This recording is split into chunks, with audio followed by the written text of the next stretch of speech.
question to you in this one is, lay out where you think it's going, because we got like competing theories on the future that we're going to really bear down on the next couple of days, and I think yours is important. And we got you a couple magic markers, we got an eraser. Awesome. And we got a film crew that's going to zoom in on it so that they do this so you can see it. And we're going to put a clock on you, gang in the back of 10 minutes. 15. 10. 10. Okay. But you're going to talk for 45. It's just 10 on this part.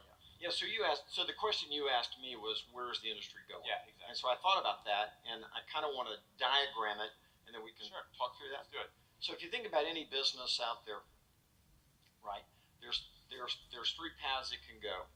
It can go this way, it can go this way, and it can go that way, right? So there's three phases to building a business in any industry. There's this phase, there's this phase, and then there's one of those three. And is that an individual business or the industry? This is a business inside of an industry. Okay, gotcha. So what happens is you have this period of what I would say trial and error. Yeah. So businesses start, business go out of business, go into business. They try all kind of things, and at some point, the people that have made it get to this point. And at that moment in history, and it shows up for every business, this is where the real innovation occurs. Where is Compass and EXP? Are they in that first big circle? Well, I don't mean to throw you no, off you didn't at all. By the way, no one's in the circle yet. No one's in the circle. So I just had to think about that for a I'm second. not in the circle? Damn. But you can be in the circle. Okay. I'm going to put Brad right there. You're in the circle. Hey!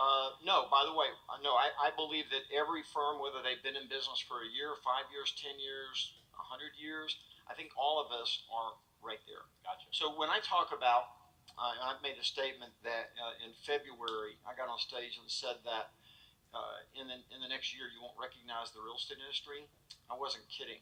And what's interesting is the amount of change that we're all feeling is real and palpable. Yeah, and it's happening. That's going to accelerate right there. So let me explain what I mean by this. You're saying this stuff, we're just in the first inning. It's coming. Nothing's happened yet. Yeah, gotcha. Okay, go ahead. Nothing's happened.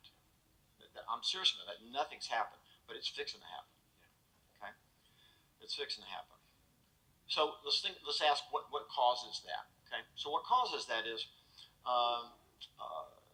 we started out with in the world with hardware, right? Hardware was invented, and at some point you had software to run the hardware, right? One of the most interesting decisions in the world is that IBM, who created the hardware, decided not to own the software, and they gave one of the greatest deals of all time to Bill Gates and Paul Allen to own the software, right? Yeah. So then all of a sudden, at some point, you're using your hardware, your phone, and you're using software, and you get this offer to buy a data plan because you were out of space. Right. So someone came up with the idea of how about if, and they call it the cloud, how about if we just string computers together and we put all your data there so you can access it from any technology hardware that you want to use, right? Yeah. Okay. Well, here's the interesting thing about that. That's a commodity. For about $1,000 or less, I can buy a piece of hardware, I can buy a piece of software or multiple softwares, and I can buy a data service, and I'm in business, right? Yes. Okay. That's a commodity. What's changing the world today, and it's called the Fourth Industrial Revolution, and that is... do you want to put teacher or professor up in their one-word description? Is data powered by artificial intelligence. That's it. Yeah. So everything that we have, anything that's been invented by any of us prior to what's coming, the industry's all been about this. The latest gadget, the latest idea, the latest thing. Cool. That's great. That's what that is, by the way. But this right here, big data that is being powered by artificial intelligence, and by the way, it doesn't matter what industry you're in. It doesn't matter if you're in real estate. This applies to all industries. By the way, the medical profession, the legal profession, the architecture profession, any profession you want to name is at this moment. And the reason is because, you have two worlds that we live in. The first one is the physical world, and the second one is the digital world. And what happens is everybody who's physically based, all their businesses, they wake up and the fatal question they say is, what's the least I have to do in the digital world to protect what I currently have physically? The challenge is that the people who are in the digital space wake up every morning and they say, what's the least I have to do physically to kick your physical butt? Yeah. Right? Okay. So this is the battle. The battle is over big data, okay, powered by artificial intelligence. So let's look at the real estate industry. And you should sign that, Gary, because some people will pay me. Yeah, whatever. Yeah. I'm a capitalist. Okay, so let's look at the real estate industry real quick and why we feel this change going on, Brad. Industry starts out as real estate agent. At some point, we have the tech enabled real estate agent. Okay, MLS being a good example of that. Technology enabling the real estate agent. Does that make sense? Where does the MLS come in? It's the technology that enables agents to do their jobs. The MLS. MLS is an example of where technology showed up to enable the agent. Okay, and then the next thing is all of a sudden we have this thing, and it's called the agent-enabled tech. Got it? What's that? Well, okay. And then, by the way, the fourth would be the prediction that someday you just have tech. Well, the interesting thing is that will never happen, and that ship has sailed. Right. So you can literally take our industry and put it in a box like this and say, you're going to be one of two people. You're either going to be an agent who is enabled by tech, or you're going to be the agent that is enabling the tech. Right. Now, here's this interesting. So now let's talk about. Let me just bring it down a little bit. Tell me exactly what that means. What's the difference? Well, the agent is the fiduciary here, right, and the agent and the tech is the fiduciary there. And so this is a battle over who's going to be the fiduciary. So that might be who's the rock star in the experience. So it might be smart contracts. All the tech taking care of that stuff that we'll get to be the fiduciary. We'll get there in just a second. That's right. So let's now list these. So running out of time. That's what I'm worried about. No, you're not. Yeah. No. Shit. No, we're not. I love this guy. If you saw our email banners, you would just think. No, we're not, because when you invited me, you said I could do what I wanted. No, you're doing a good job. Okay, good. Touche. I love that. You did. I have the email. Okay, you're losing. We'll post it. Yeah, I love you. You're awesome. All right. So, by the way, Realtor.com started that whole mess, okay? And then we have Zillow. You have Trulia. We can throw Redfin into that. We can throw Purple Bricks into that. We can throw Open Door into that. We can throw OfferPad into that.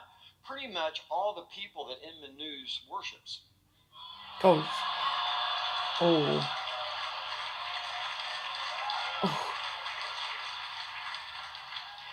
No, I love Brad, and I mean he knows I love him. But we're because they're really smart people, Gary. Well, okay, and they're not okay, whatever. But you're losing. So here, you're losing me on this. Okay, hang on a second. Agent-enabled tech. You're saying all of these players on the right have agents.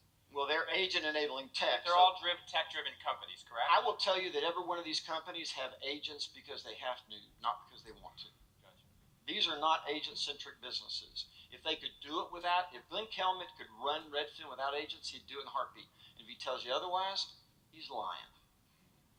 Okay? Well, he'll be here in an hour to defend. Well, I'll be happy to stay, but I'm just telling you that he's in that category. Oh my God. Okay? Absolutely.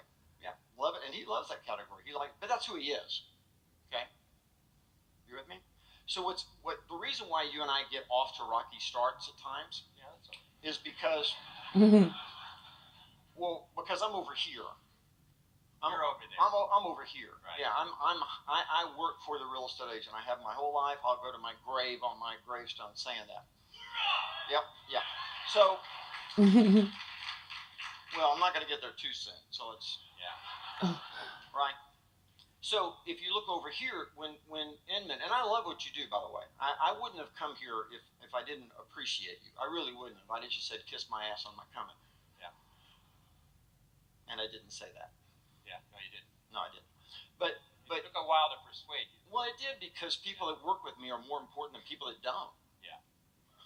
I mean, yeah. I get paid to help certain people. And well, we're grateful you're here, and I want you to sit down with me so I can chat you up. Hang on. Wow.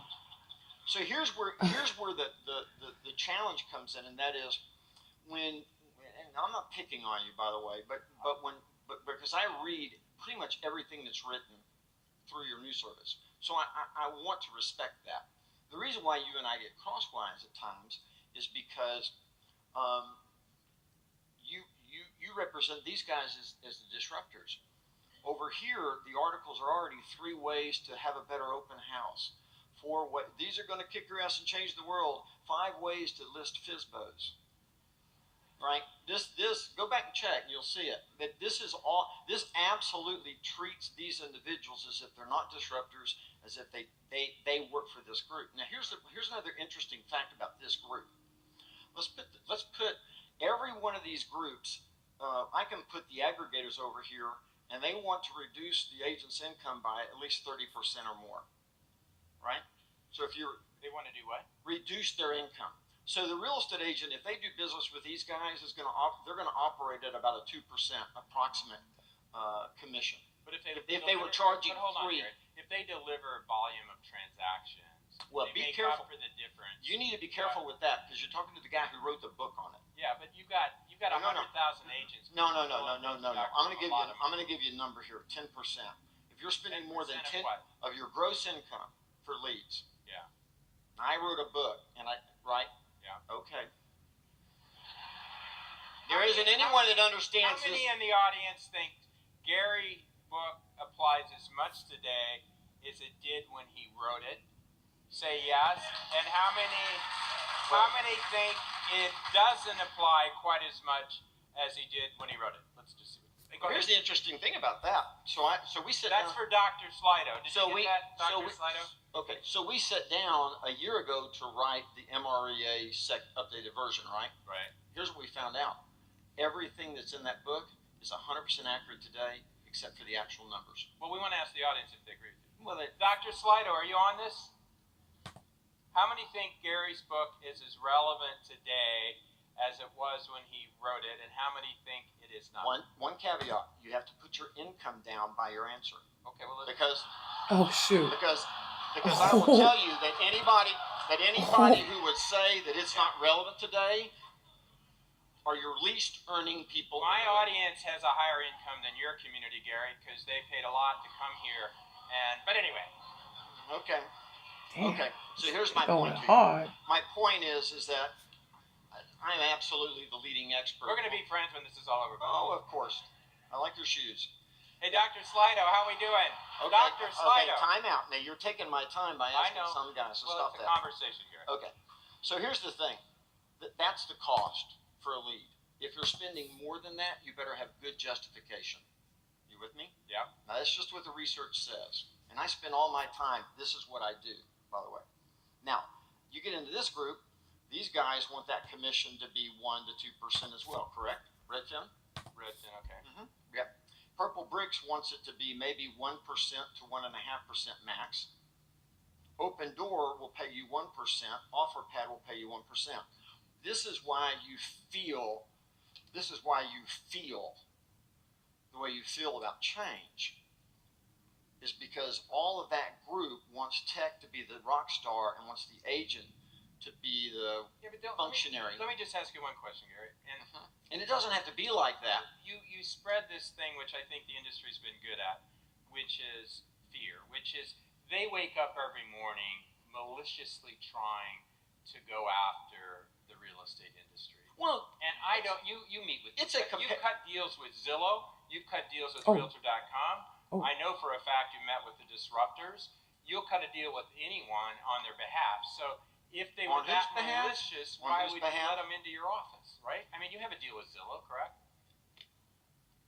Do I? I presume you do. I don't think I do. You have no deal with Zillow. What's my deal? To protect the listings from having... Oh, no, they bought that agreement with Dotloop. I didn't sign a deal with Zillow. So you have no deal with Zillow? No. You don't do business with any of these people? Why would I do business? What do I do with Zillow? Okay. I don't have listings. I've heard through the grapevine. Obviously, we don't publish it because I have an agreement with Dotloop, but they can't use our data. Right. Now Zillow's come back to us, and they're now asking that that we give them their data. I They guess just my recently point asked is- for that. And What was my answer? Your agents are sitting across the table from Redfin. They're spending money on Zillow. These are smart people that are investing in things. They're not that stupid, are they? Gary, you got to sit down. Come on, just sit down. Yeah, I'm going to do one more thing. Okay, really quick.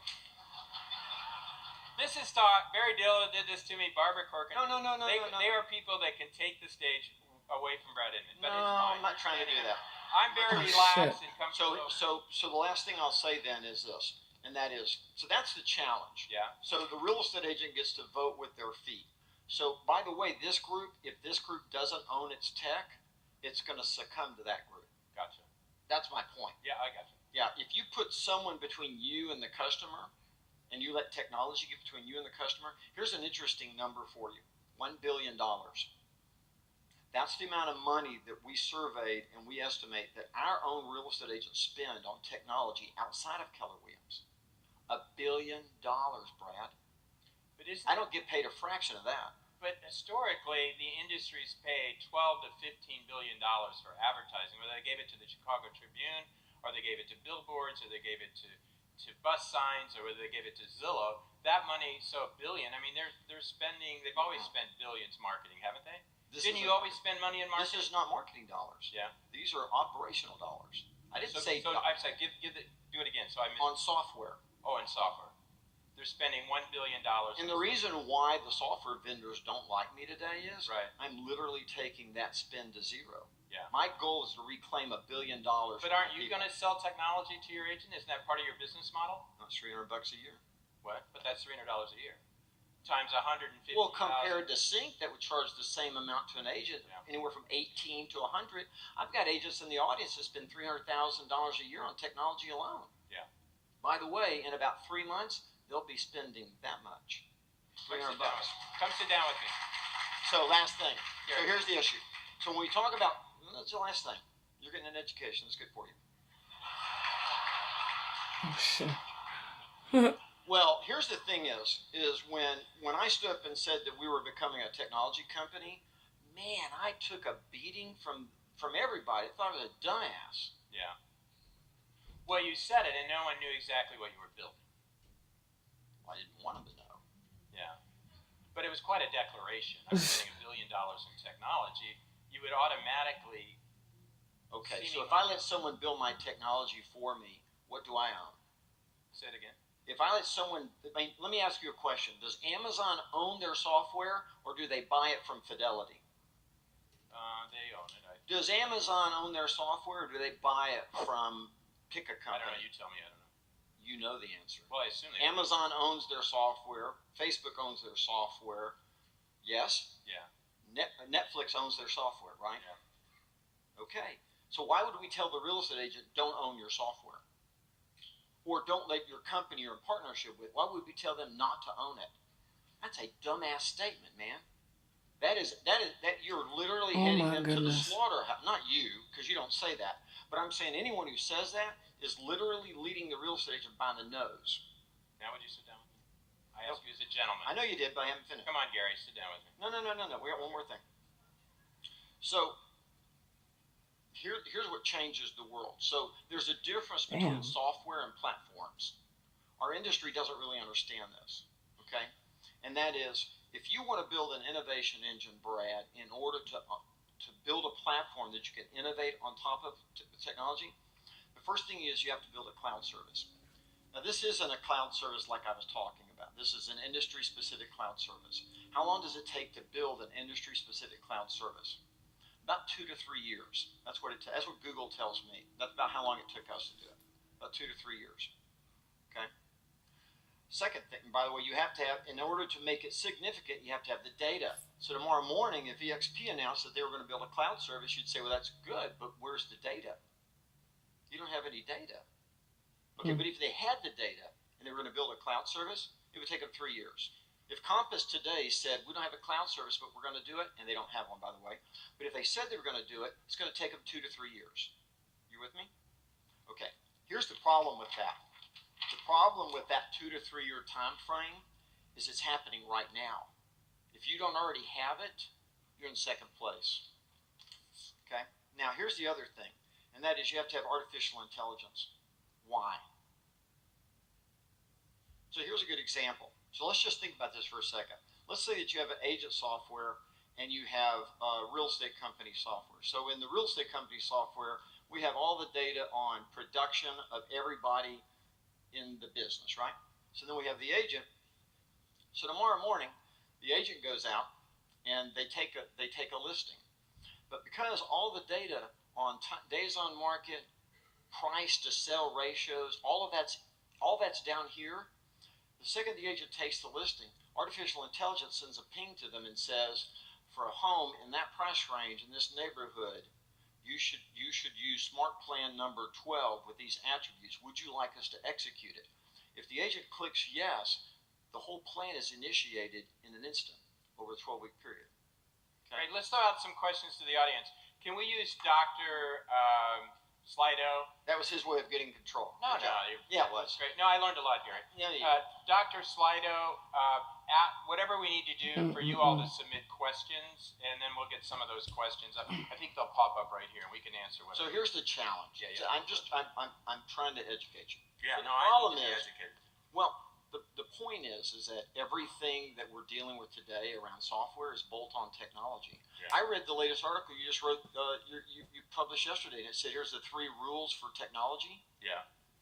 What did we say? Well, number 1, you said it needs to talk to each other. Yeah. Right? You have Is that a good thing? Well, how are you gonna? If you don't have that, it's not going to talk to each other. So when I read that article, I went, jeepers, you should have taken a poll by Dr. Slidell or whatever and asked them how much of how much of their technology is going to actually talk to each other. Brad, it doesn't talk. We have agents out there. I talked to a consultant yesterday, and his whole business is to work with broker owners on integration. Just call me. Integration, if you do that, exactly. It's integrated. I'm agreeing with you, Gary. Slow down. And the fact that we'd even need an industry to help integration shows that we have a problem. So what are we asking? Any questions from the audience? Oh, here we go. Will you own, here's a KW agent, will you own my data as a KW agent? In other words, will you own his data? Or Yeah, we'll own them with them. With them? Sure. So this whole confusion about data ownership, you'll own it with them. Well, someone's got to own it. Yeah. In other words, whoever owns that cloud service and that artificial intelligence is going to own that data. Now, here's a question I'd have you for that person. Yeah. Someone's going to own it. Cloud. Would you rather a real estate company that has a history of being the most agent-centric on the planet, right? Here's another number for you, $1 billion in profit sharing paid out. Now, I'll invite anyone in this room who's paid out $1 billion to their people in a profit share Are you program. still doing that, by the way? Why would I mean, that's core to your program, right? Yeah. Profit share. Yeah. Yeah. And is that still driving your growth the same as it has? I wouldn't think so. Now, what is driving it now? Community Technology. They're coming to you for technology. Yeah. So here's another number, This is $46 so billion, and that's the amount of productive volume that joined Keller Williams in the first 90 days of 2018. Let me ask you this. Do you feel like this has been going for 22 years? We've been talking about robots for 5 years here, 10 years. We've been talking about all the things you have up on that board. Why is it? Were you a little late to the game too? I'm not. No, there's a difference between late and too late. Timely. You were timely. Well, actually, I think we should. No, I actually think we're the only one on time.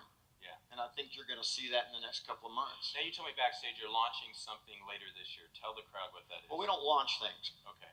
So again, I'm going to get back. I'm going to get back to this point right here. The challenge that you have is if you haven't already built an innovation platform, yeah, you're 2 to 3 years late, and the battle is going to be over the consumer. Yeah. So one last thing, just think about this. So if we think about the consumer, and we think about, by the way, if you want to be Netflix, number 1, you have to own your software. Number 2, you have to build an end-to-end consumer experience, right? That's personalized as you use it, right? If you go to your Netflix account, mine does not look like yours. If I go to my Amazon page, mine doesn't look like yours, right? Okay, so that's interesting to point that out because if you think about the consumer experience as voyeurism to search to consideration to close to ownership, and we put those in buckets, you realize that voyeurism in search is the only thing that actually is out there today for the consumer. I would agree with that. Yeah, we don't have online transaction yet, right, though we will by the end of the year. And oh, by the way, we don't have ownership, which we'll have that. So imagine an app, just as an example, just imagine an app consumer that in real time, the second they use it, it begins using artificial intelligence to just like Netflix or anything else, to personalize the experience in real time. Yeah.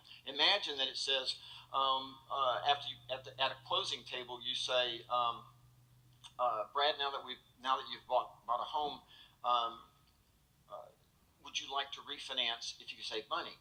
Yes. Okay. So I'm just going to click yes, and you don't have to do anything. By the way, if rates change and you can save money, you're going to get an alert, and it's going to say, would you like to refinance? Now, because we own a mortgage company and we don't charge origination fees or closing costs, the mortgage industry hates me. Too bad. Okay. We don't charge any of that. We don't charge you any of that. It's free. Just click it and we'll refinance your home. That's what's coming. At what point? And by the way, that's the battle. Before you go. The battle is not over search. Yeah. That's going to be a commodity. Here we got a question. At what point do you care about the consumer experience versus the agent experience? Or do you leave that to the agent? Well, no, I care about the agent. I care about the agent's consumer experience. And do you feel like your technology is enabling the agent to create a better consumer experience, or do you actually? Yeah, that's the whole point. Are you ever going to go direct to the consumer? Well, here's the think about it. No, why would I do that? Okay. No, I don't have buyers or sellers. No.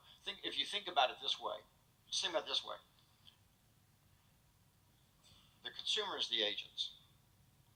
But if the whole world is moving towards the phone being the remote control of their life, right? Then the agent's going to have that tool. If the agent doesn't have that tool to offer the end-to-end consumer experience, how are they going to service? So you're obsessed by the agent getting the tools to serve the consumer. That's really your vision. Well, let me ask you a question. How long after you wake up in the morning do you go to your phone?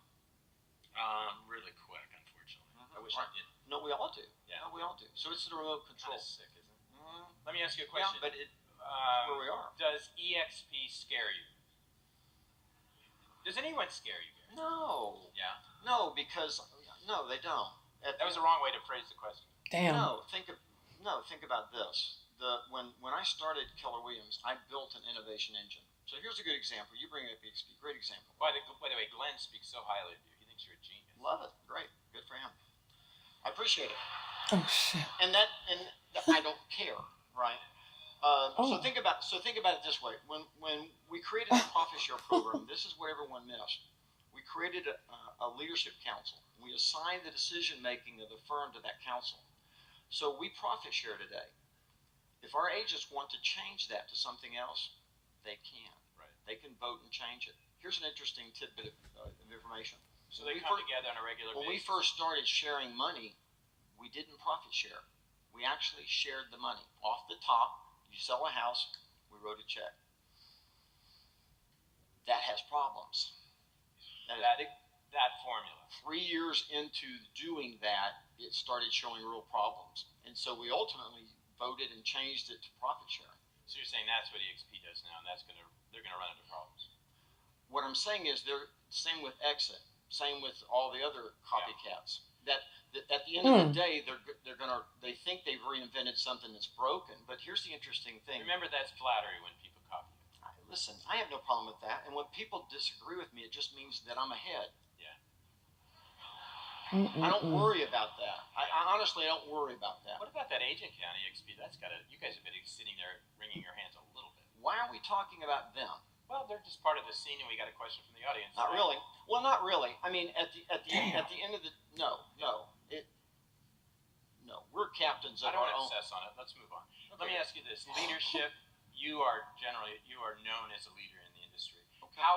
Think about in your 30 years, has the role of the leader changed? Like, how's leadership changed from say 30 years exactly? Well, I think the industry's changed, and that is that today. You can say the before technology and the after technology era.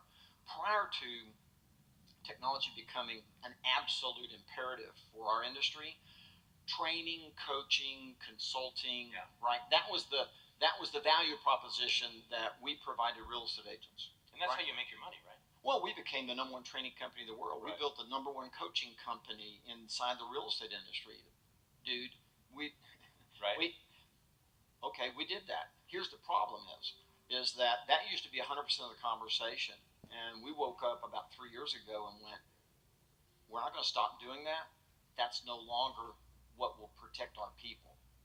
Technology, and owning that technology, and putting technology that works in their hands is the only thing that we're focused on. But that doesn't mean the agents still need it, but you'll be giving it to them in a different way. Like I presume your training is going more AI and using technology, and not one-on-one, correct? Yeah, that's right.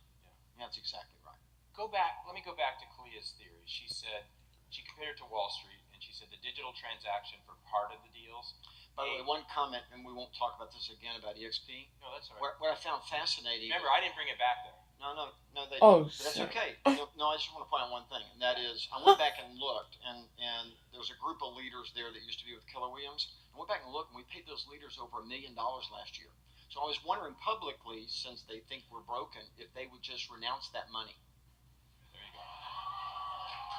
By the way, in fairness, Glenn will be on this stage to explain his business model. Let's go back to Clea, because I'm curious if, and I got this, a different vision, a different way of looking at it. Oh. But she says a digital transaction for part of the deals, meaning much like E-Trade. The middle will be Charles Schwab, people and agents, but an agent with a different role. And the third will be more relationship driven. She's kind of saying 5 years out, you can put Redfin, you can put Purple Bricks in the middle, you can put, at the low end, we don't have it, maybe instant offer. Does that sound bullshit? Is that going to happen? Sure it is. Oh boy. I want you to understand something. I kind of like when you're up there now. I've kind of cool. It took me a while to get comfortable with it, as you can all tell. Here's the point I'm trying to make. That right there, the ability to innovate in real time, that changes everything. Yeah. The ability to build a platform that talks to each other, where everything is integrated is everything. The problem in our industry today is none of the companies that you would put on that side over there, and we can go from rheology. I mean, when Berkshire Hathaway calls us up and wants to rent our cloud service, that's a problem. Rheology, how do you go ahead? Yeah, rheology. Yeah, whatever. I called you cheap shot. I called you Bob once. Yeah, I know. You called me a lot of things in March. I was in Australia, so I didn't hear it. But that was good. People were texting me like crazy. I said, "Oh, don't worry." You know why I do that is because it's a lot of the articles you produce are one-sided. They don't tell the other story, right? Yeah, I got pissed because you put my name in an article in the header and no one asked me for my opinion. Well, that's because we get a lot of readers when we put your name there. Okay. Oh. There's always two sides to the story. Yeah. And if you're not going to give me equal time in the article, then I have no choice but to stand up and attack that. Right. You leave me no choice. If you'll call me every time you mention me and let me talk, then I'll be nicer. Well, people love to read about you, and we try to cover you as fairly as we can. Our journalists wake every morning trying to do that. They do a great job. We make mistakes, Let me go back to leadership.